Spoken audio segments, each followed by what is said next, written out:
Hello there and welcome to our live coverage of the English Premier League here on Sporty Live as well as on NTA. Not forgetting our viewers in Ghana, channel 36 on DTT, 152 on HT Plus and 190 on DTH. Thank you so much for being a part of our Match Day Live experience. My name is Victor Godfrey and I have an amazing company with me as we shall be breaking down every talking point leading up to kickoff. It is Everton taking on Ipswich Town, the penultimate home game at Goodison Park. Of course, I have with me, ladies first, as a gentleman that I am. We have the exceptional Blessing Fowowe, not forgetting the cynical sportsman himself in Gideon Keshi. Now, you can join this conversation on social media, X, Facebook, Instagram, YouTube, and also on TikTok. Now, talking about being interactive, we have something special for you. As usual, a tradition here on Sporty Live on Saturdays, you have a chance to be a hero of some sorts by selecting the Sporty Hero of the match before the 85th minute. Now, post to our social media handles. This is very important. Use the hashtag SportyHeroEPL. On X, we are at SportyTV_. On Instagram, we are at official SportyTV. And on Facebook, we are Sporty TV Official. This, of course, is powered by SportyBet. And we wish you all the best of luck. Now, before we get into the business of the day, by checking the table, before that, I was going to ask the guys in the studio how your week was. I know, Gideon, you had a great week. Blessing, how was Tuesday? I had a great week, I was not too sure. You. Gideon, you know, on behalf of our I had a great week. mutual support, Gideon, Thursday was a great night for us, right? So, of course, just in case, if you're wondering what we're talking about, Arsenal. Just leave it Are you there. okay? Guys, Can we get a cup of water? I had a great You good? Okay, that's good. Are you fine? Let's take a look now at the table to see how things stand. Obviously, we've had an incredible week of action across Europe, especially in England as well. Last night was a game between Manchester City and Wolves. That victory sees them climb up to third, where they are just 3 points behind second place Arsenal. Of course, Liverpool, as we all know, are the champions of the English Premier League this season, all done and dusted. So the battle for that, top 5 place is still up for grabs. Newcastle, Chelsea, Forest, and even Villa all have a chance to make it into the top 5 this season. They look now at the second half of the table that features our teams in action today. Now for Everton, a victory will see them leapfrog Manchester United.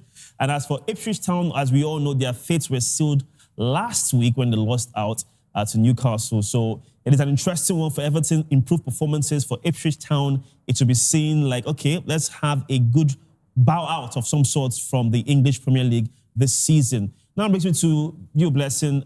We use this phrase a lot in Nigeria, dead rubber, but this is far from a dead rubber game, given the implications from the first meeting in the reverse fixture last time out. Yes, indeed. I mean, it's a lot far from dead rubber. I mean, you like to think about it that way, but again, a win that they've struggled to get, playing away from home for a long period of time. So, but this time around, two teams are a bit of difference in terms of what their outlook is like coming into this game. But they know where they stand. Ipswich particularly relegated, done and dusted, that's out. But for Everton, they are safe. But the thing is, they are playing their penultimate game right there at Goodison Park. So they want to go out on a high. And the 2 games left, the Ipswich game and, of course, Southampton next, they are relatively easy games. So if you want to finish with a great memory right there at the Goodison Park, I mean, you can talk about trying to get all 3 points here against this team. I mean, I think Blessing has said a lot of things that I would probably want to have said. But if you consider these 2 sides, they are teams that are down on their luck. And Hold on. Down on their luck? Down on their luck. Let's be survived. honest with ourselves. They're Look at ahead, Everton. almost ahead of United. But still, they've had a very underwhelming campaign, if we're being honest. Yeah. Managerial changes. I think the only bit of respite for Everton is what is happening behind the scenes. New owners, new stadium on the horizon. Probably there's going to be an infusion of fresh funds during the summer transfer window. We're going to see investments into the squad, so which is going to be good. So they need to end this season now. But before we get into all the nitty-gritty of that, we check the team comparison. We see how both teams have fared this season. It gives us a better understanding of the struggles. Look at the games played, 34 games played. But in terms of wins, for Ipswich, a meager 4 wins in the campaign. They've lost 21 matches. That is staggering numbers. Even more staggering, the fact that they've lost at least 27 points from winning position. So they've been completely abysmal. We understand why they've been relegated. For Everton to 12 defeats, 8 wins, at least double the wins Ipswich have. But in terms of goal scoring, in terms of the variable of goal scored, Everton have been very low. One of the poorest teams in terms of offensive returns. And it's been evident that is why they are, in the position on the table. We now even look at the odds powered by SportyBet. It even just paints a more glaring picture of what is to be considered ahead of this game. Because the odds for an Everton win at 1.54, very decent odds for a team that haven't been at their best recently. They've lost 2 games heading into this time. But for Ipswich, we see that there's a clear disparity on the divide because 6.72 odds for the Tractor Boys to come to Goodison Park and probably claim a victory. Exactly. Now we can see that clearly the odd makers tip Everton as the clear favourites. But for Ipswich Town, maybe we've seen miracles happen because 4 of their wins, of all the 4 wins they've had this season, at least 2/3 have come on their trips away from the stadium. So look, if you consider certain variables here, obviously Everton are the clear favourites, but then again, anything can happen. Football is an unpredictable sport, and that is one of the things that we love about a beautiful game, is that you never really can tell even when the odds are stacked against a certain team. Well, obviously we're looking forward to that one because when we get to predictions, we'll know if you're actually going to follow the odds you just mentioned now and get them. All right, I doubt that. Let's take a look now at the arrival of David Moyes. It's almost like a second coming, right? I mean, we all know how he came from Preston North End to take over, this team all those years back and gave them taste of Champions League football for the very first time in the club's history. But you fast forward now, he's trying to build a team in perhaps for the future, for the new stadium, like you just mentioned. A player who has, seen good graces this season under Moyes is Beto. How do you feel about him and how he can be important today in this fixture? He has to be honest, because, he's the target man that's going to be leading the line for the Toffees today. And yes, you can actually agree with the fact that motives, you have players like Beto, at least, who's been fit. Calvert-Lewin has struggled with fitness. Thankfully, he's back on the bench. Armando Broja is also on the bench. In terms of attacking options, they don't have so many. But Beto, that was brought into the squad, at least, you might argue 6 goals in, over 30 appearances, very poor numbers. But the team itself has actually struggled. And then again, at least you have a forward who's come into the squad, a target man that's shown a little bit of promise and has been rewarded with some goals, 6 goals. So it's not really about being prolific per se in terms of maybe, let's say, getting 1,000 goals a season. However, it might be just about his hold-up play and his build-up play. Everyone loves a striker who can score goals. We can agree about that. But certain teams like Everton, you just take the positives when you see them. And for Beto, he's been one of the positives. 6 goals he scored. And the biggest positive about those 6 goals he scored, at least 4 of them have come from home at Goodison Park. So that would obviously be a positive ahead of this game, seeing how it's all euphoric, the farewell to Goodison Park after so many years. They would want to finish on a high in front of the home crowd. The penultimate game, I'm expecting a player like Beto to probably increase his goal tally. He hasn't scored in a while, but I hope I can see a goal from him today. And I quite agree with Gideon, with all he said about Everton's attack generally. But again, you also have to look at the impact that Moyes' return has had on certain players, not just Beto. Even a player like Liman Ndiaye, it's his first season right there at Everton, but it's just the fact that he's been able to plug himself well into the team. He's also some players are actually able to plug in. And that's what we're seeing in terms of Ndiaye. Now, 7 goals leading the team. You see 7 goals maybe in 33 games, maybe not so much. But for a player who's in his first season with Everton in the Premier League, for me, I feel like that's huge. And also the fact that he's got some shots to go. He also adds in terms of trying to recover the ball as well. So it means that for all that he does up front, he's also able to help the team defensively in a way. I mean, that's just the importance that Liman Ndiaye brings to the team and just the overall, changes or impact that David Moyes himself has had. Now, you talked about them shipping certain players, maybe next season or there, but you can almost tell that players like Ndiaye are going to be like readily present, figure in the team going into next season. But I'd expect him to make an impact in this game. All right, now from Everton, we'll take a look now at the away side. They're called the Tractor Boys. It's a very nice nickname, by the way. And it's also cool to have that when you have someone like Ed Sheeran, who is a very big part of your football club.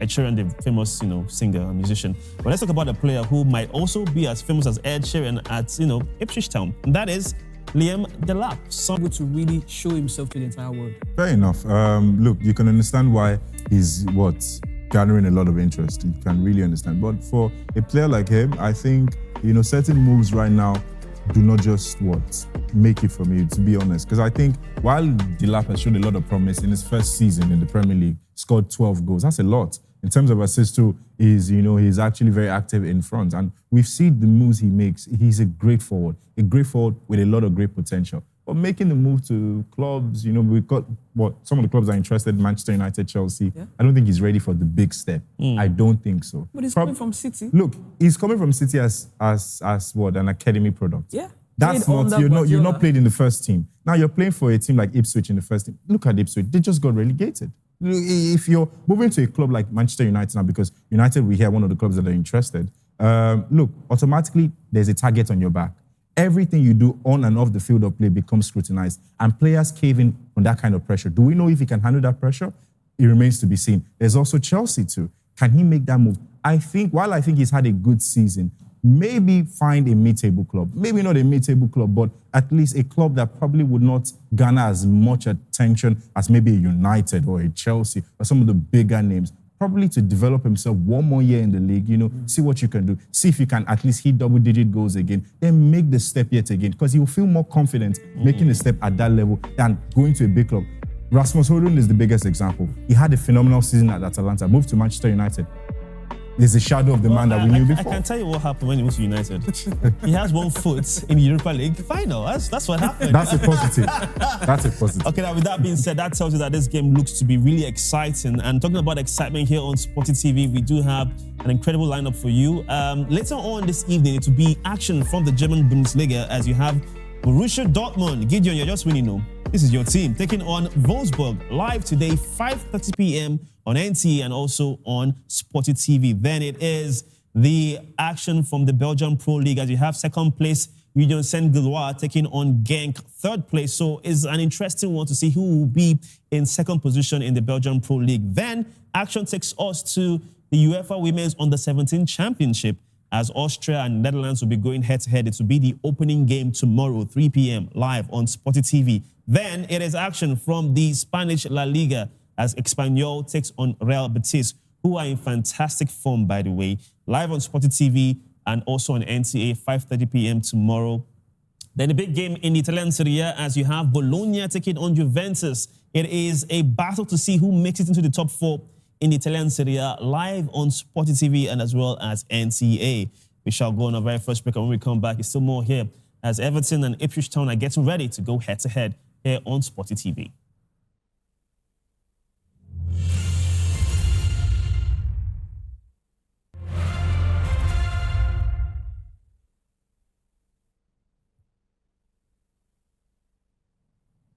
The Scotsman there in your pictures in David Moyes trying to see if he can get Everton back to winning ways after 2 consecutive defeats and still no goals scored in their last 2 games. The captain of the team in Pickford making their way to Goodison Park, a stadium with rich history and heritage, over 133 years that Everton have been there. And of course, you have the Tractor Boys, as they are known, similar fate, 2 games, 2 defeats, no goals scored, and they'll be hoping to break the dog and perhaps have a good send-off from the English Premier League, as they will definitely be in the Championship next season. Welcome back to the studios with the girlfriend in the company of Blessing and Gideon. Let's take a look now at the team news and lineups for the home side. We'll start off with in Everton. Let's see what the Scotsman in David Moyes has in store for us with his formation. He's going with a 4-2-3-1. And Gideon, tell me about this. Your thoughts on this. Beto in the area, danger man in front, Pickford in goal. That is in your fantasy team, I believe. Your thoughts on this? Interesting formation. We see that 2 changes. The manager's made 2 changes from the team that were defeated by Chelsea last week. And in defense, the big news is that O'Brien has been moved to a central area. This is a player, who started off down the flanks, but given Michael Keane's, errors, that he's been moved to a more central area after impressing. The midfield too, going to be keenly contested. No Doucouré, that is one of the misses there. And how well would that midfield battle, be won by Everton? Because Doucouré is an immense presence in the middle of the park, but also up front, better leading the line. On either side, we have McNeil and also Alcaraz, obviously to add ability, pace down the flanks, and probably to, link up well with the tall man who's going to be leading the line as a target man. And I think also the big news, apart from all that, is that Dominic Calvert-Lewin is on the bench. So maybe he can make a cameo appearance. Yeah. Also, Amanda Broha too is on the bench. So we're talking about so you have offensive a good firepower, right, for Everton. Decent firepower, given how they've been lackluster in front of goal. So at least there are options now that the manager can call upon if they need some fresh inspiration at any point in the game. McNeil is back too. Exactly. Yeah, so it's an interesting formation. Yeah.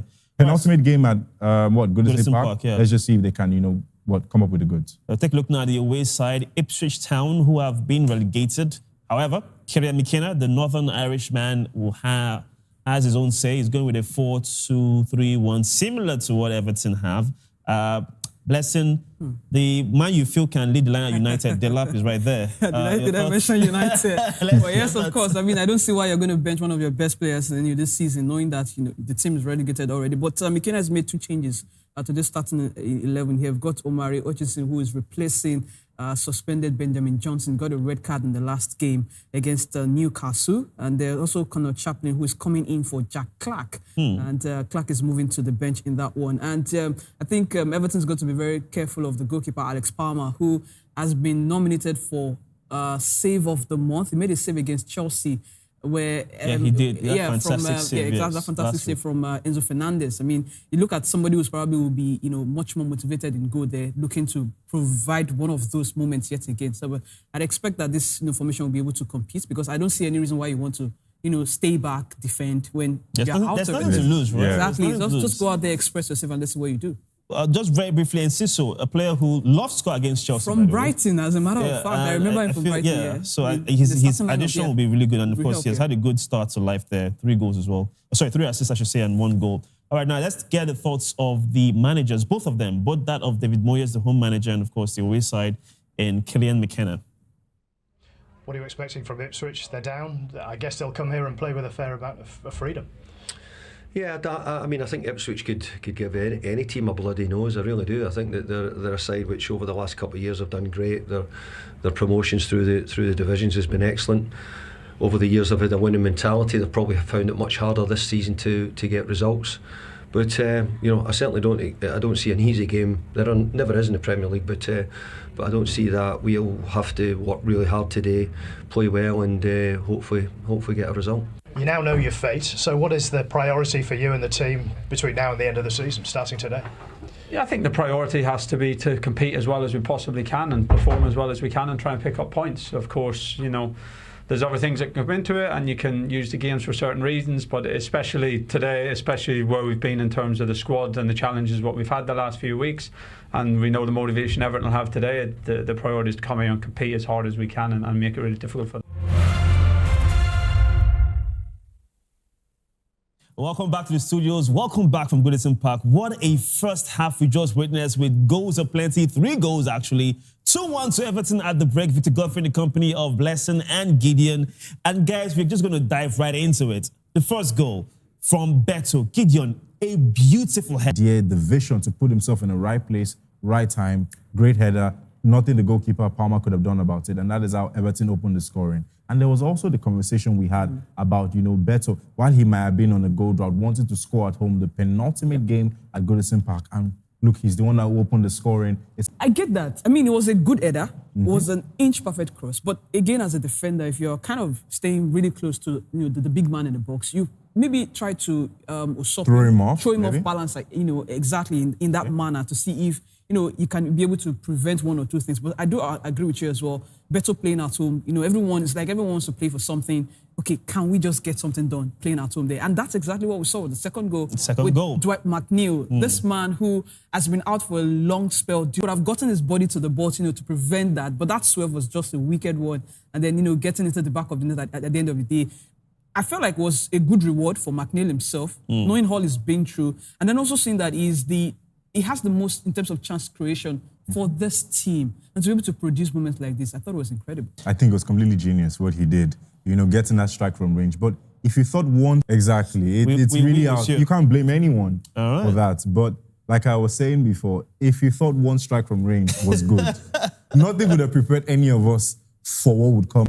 What did Enciso do right here? Probably contender for goal of the week, because it was truly, truly a remarkable strike to at least give Ipswich a fighting chance and, give them 1 goal again. But then again, I think, look, I've exhausted everything I can say about but I just want to talk about Enciso, because Enciso has been such a force. As Beto has been for Everton on the other hand, I thought Enciso has been just about the same for Ipswich as well, because just before that worldie of a goal, he had a chance where it felt like it was going to take out the entire defense. I mean, the first of the touch to the ball, the way he dribbled, and just that he couldn't quite drive the opportunity. But I just felt like, the work rate was there. The fact that they knew that Everton were leaving some spaces behind in the midfield where they could actually get these balls into. And that's exactly what they did at that point in time. But again, if you keep knocking, right after that was that fantastic and amazing. So we have to be honest. The quality of goals we've seen so far in this first half have actually been top-notch. Breathtaking. The wonderful header,